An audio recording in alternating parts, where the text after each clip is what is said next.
Hello and welcome back to Mayster Reviews. Today, it's a big one. We're going to be talking about Black Panther, Wakanda Forever. Now, this film stands on its legs in a very, very, very interesting way. I think some people have been watching my Mayster Reacts for the trailers know that I've been very, very excited for it. It's now been 2 to 3 days since I watched it. I at least saw it for the first time. I was with Cameron and Dan from the network. And I can honestly say I'm still trying to digest it because there's just something deep down that, or just brimming on the surface, that just somehow doesn't feel right to me about what I saw. I don't know what it is because I'm trying to figure it out in my head, and I feel like it's something to do with the handling of Boseman.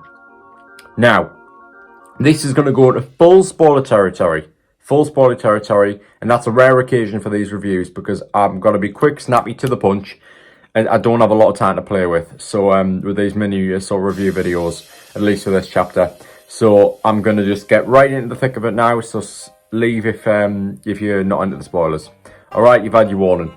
The whole arc of Shuri in this film to become Black Panther, with Angela Bassett's, with Queen Ramonda dying, and her entire arc, almost Queen Ramonda's death taken away from Chad's, and sort of making it seem like she's lost everyone, rather than just sort of the unavoidable, the arc of her losing her brother. It made it seem far more now her story, and she is the new lead. That was really well done. How in killing off Ramonda, it became her story. That was the final domino in the story shifting from Chad to her. So that was incredibly well done. Though I was left with some questions at the end, as in is M'Baku taking the throne, and when does this mean she's not going to be Black Panther, since as though T'Challa now has a son, which by the way is a really clever way to shoehorn the character back in from the comics line. That's a really clever way to do it. That was genius from Coogler. And like I've heard on the internet before, I went to go see, that is definitely one of the best mid/post credit scenes Marvel's done. That was brilliant. I just wish they'd foreshadowed it a bit better, as in sort of built up to it more and dropped hints rather than just literally throwing it in our faces that, oh no, you had a son this entire time. Like there was on Naki's end, from as far as I can remember, there was no hints at all.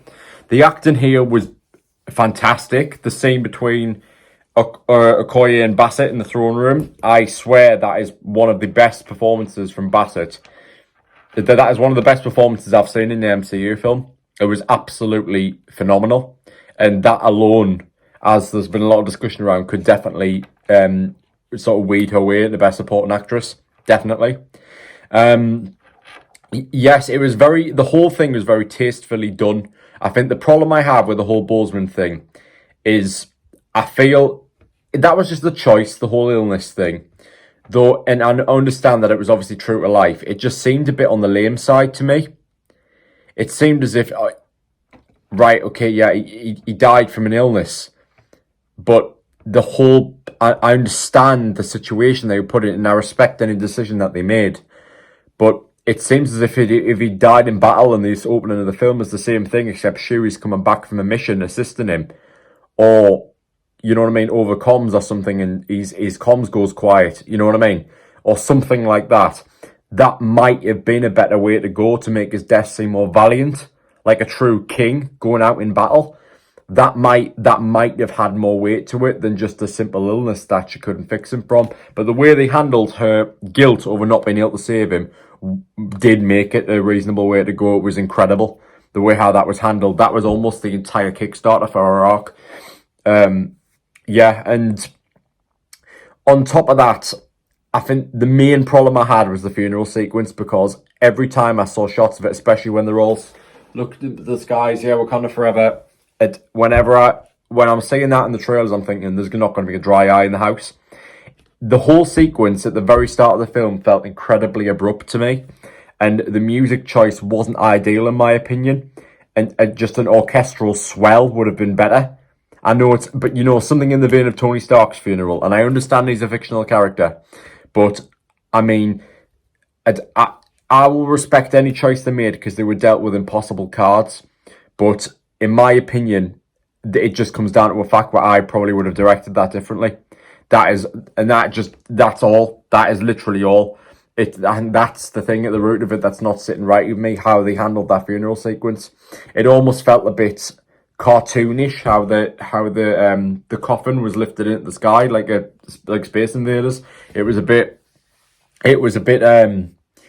Yeah, there wasn't much. I don't know. I don't know whether I don't know, because the thing is, I can't really comment on a lot of this stuff because maybe that being beamed up into the sky is maybe something to do with African culture. I would never know that.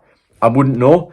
I'm thinking if they did something nice where sort of burning him on a bed or something like you see in the Star Wars films, like Qui-Gon Jinn, for example, a funeral like that.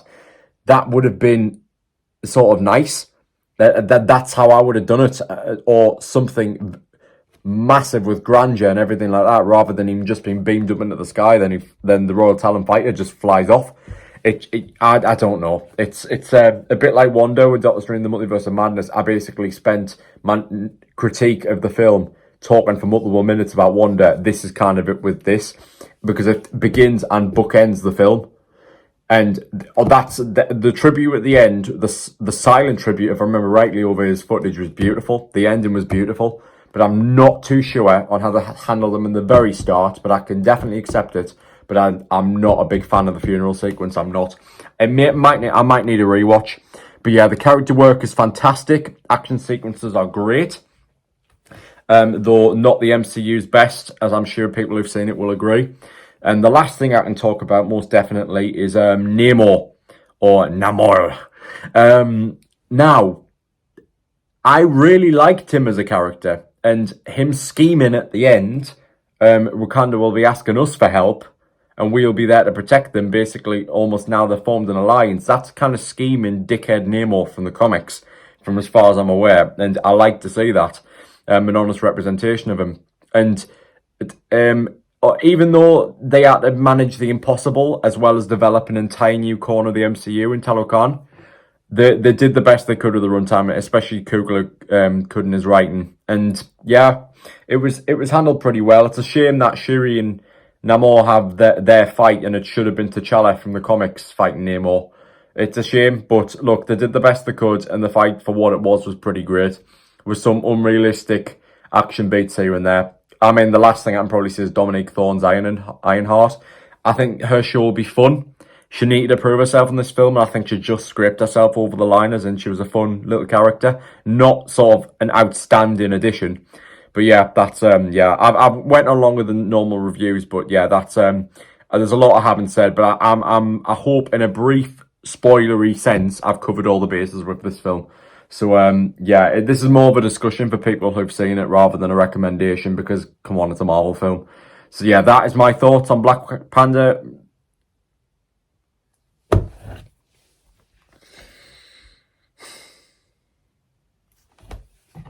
Okay, that is my thoughts on Black Panther: Wakanda Forever. And I will see you all later. Goodbye.